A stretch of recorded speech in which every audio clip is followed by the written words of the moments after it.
অনেক দিন ধরে ভাবছিলাম চকলেট কেকের জন্য ইউনিক ডিজাইনের একটি চকলেট টপার বানাবো। ব্যস্ততা আর তাড়াহুড়োর কারণে সবসময় এটা সম্ভব হয় না। তাছাড়া অর্ডার যেমন থাকে তেমনটাই কাজ করতে হয়। এবার অর্ডারে নির্দিষ্ট কোনো ডিজাইন না থাকায় ব্যস্ততার মধ্যেও টপারটা বানিয়ে ফেললাম। টপারটা আমি যেভাবে বানালাম প্রসেসটা আপনাদের দেখিয়ে দিচ্ছি।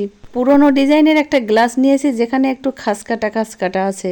র্যাপিং পেপার দিয়ে গ্লাসটাকে মুড়িয়ে নিয়ে মেল্ট করা চকলেট এর উপর দিয়ে ধীরে ধীরে চকলেট টপারটা বানিয়ে নিচ্ছি।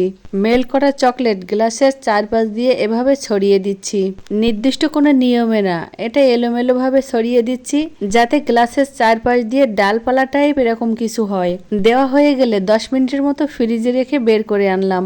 এখন এই র্যাপিং পেপারটা এর থেকে আস্তে আস্তে ছাড়িয়ে নিতে হবে। বাইরে রেখে ছাড়াচ্ছিলাম, দেখলাম যে ডালপালাগুলো ভেঙে যাচ্ছে। তারপর ডিপ ফ্রিজে নিয়ে চকলেটটা একটু শক্ত হয়ে গেল, এখন ওখান থেকে আমি ছাড়িয়ে নিয়ে আসছি। এবার কেকের উপর বসিয়ে দিয়ে ডিজাইনটা কমপ্লিট করতে পারলেই আমার শান্তি।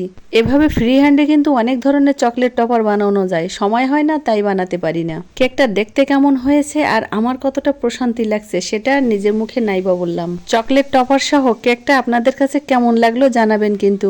ভালো লাগলে একটা লাইক কমেন্ট করে পেজটাকে ফলো করুন, আর চ্যানেল থেকে দেখলে চ্যানেলটাকে সাবস্ক্রাইব করুন। অর্ডারের জন্য পেজে দেওয়া নাম্বারে হোয়াটসঅ্যাপ করুন।